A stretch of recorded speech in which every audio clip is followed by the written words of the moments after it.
Now, I'll tell you a little bit about myself, for those of you who don't know me, and there may be, what, like 2 of you in the room? But I have never held elective office.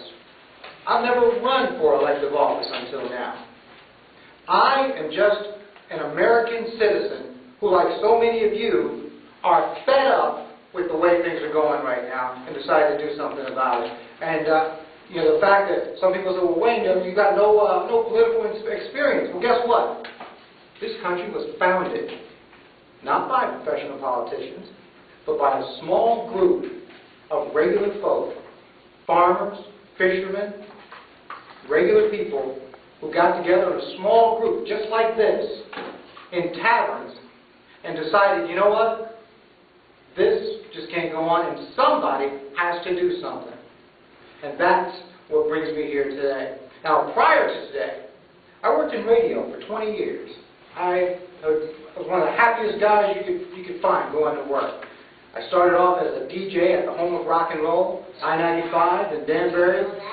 Worked my way up. Absolutely, you know that. I worked my way up to afternoon news anchor at WICC in Bridgeport, and finally to morning news anchor at WSTC in Stamford, Norwalk. And along the way, I was blessed enough to have my own talk show, the Wayne Winsley program, that ran for 10 years, along with my beautiful co-host, the one and only April Dawn, who sat literally and philosophically to my far, far, far west. It was a great time. After leaving radio in 2009, I started a second career as a motivational speaker. I'm a contract speaker for the employment website, monster.com, and in that capacity, I speak to high school and college students all up and down the East Coast, from Massachusetts to Western Pennsylvania, and many right here in Connecticut. And what I tell those students is this: in America, you can achieve anything you want through a combination of education, determination, and hard work. That is the American dream. That is the promise of America. That's why people in far-off lands get in leaky boats and cross shark-infested waters just to get here, for the limitless opportunity that has always been America.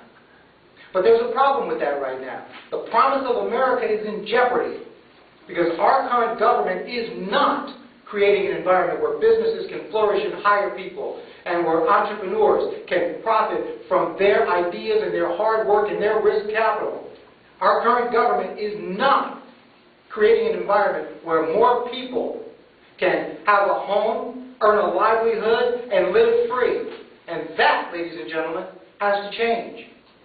And if I stand before our children and tell them about the promise of America, knowing what's really going on, and I don't do everything I possibly can to turn it around, then I'm lying.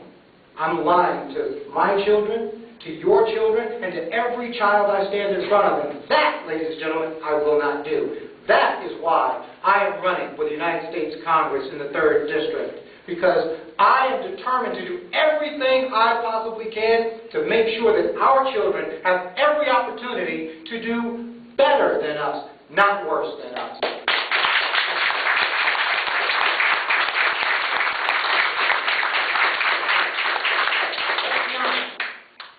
The current group of politicians that we have in Washington who are supposed to be representing us, they're not getting it done at all.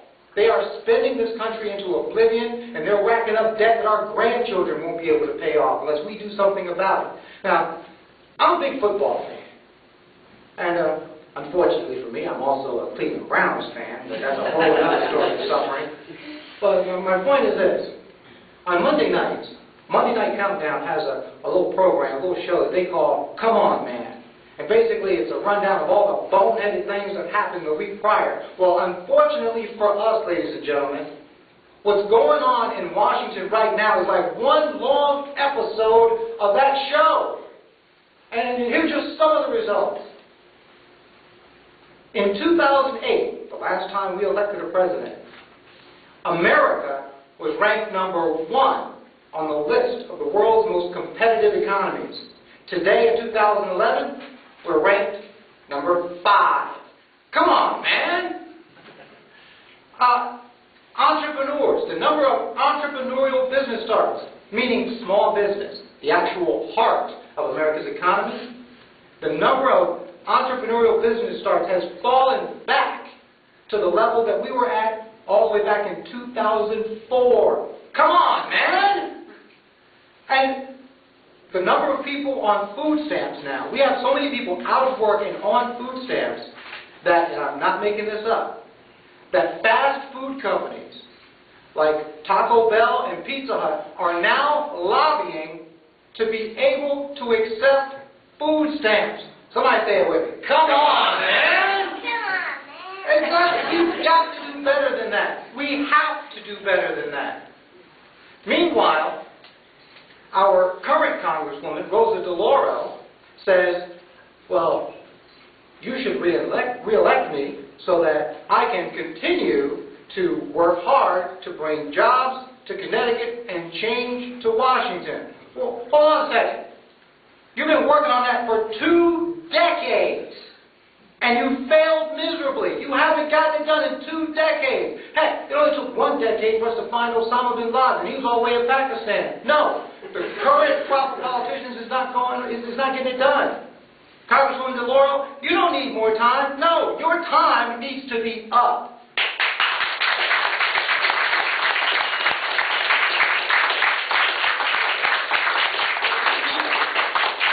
What we need is new leadership in the 3rd District to get America and our state back to work and back moving in the right direction. Now, thank you.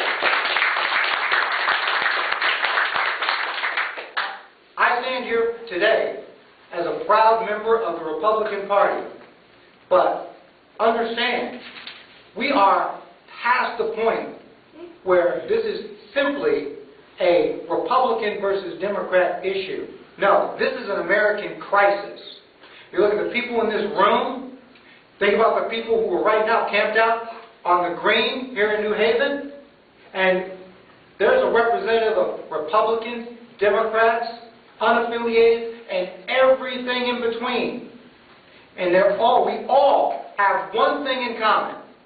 We all understand that this country, the country that we love, is heading in the absolute wrong direction, and something has to be done about it. And come next November, we're going to do something about it.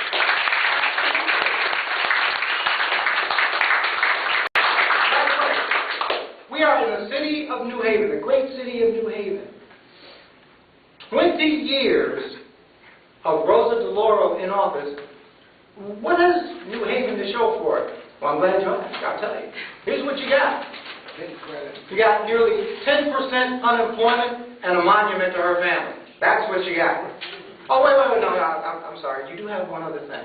You have a congresswoman who will take your hard-earned money, your hard-earned cash in campaign contributions, run it through the Democratic Party in Washington, and take it right back in the form of a paycheck to her husband. That's what you have, ladies and gentlemen. Perfectly legal, but isn't that shady? It is. And folks, we cannot afford any more shady politics from shady politicians who have forgotten who they're supposed to represent. We the people mean something. And that's why this campaign, it's not about me, it's about we. We the people are going to take our country back. We're going to take it away from the crony politicians that got us into this mess and have forgotten that their job is to represent the will and the best interest of the people that actually elected them. We, the people, are going to elect new leadership in Connecticut's 3rd District, and we're going to put our state and our country back to work and get it moving in the right direction. That's why I am honored and humbled to announce my candidacy to be your next representative in Congress from Connecticut's 3rd District. Thank you very much, ladies and gentlemen.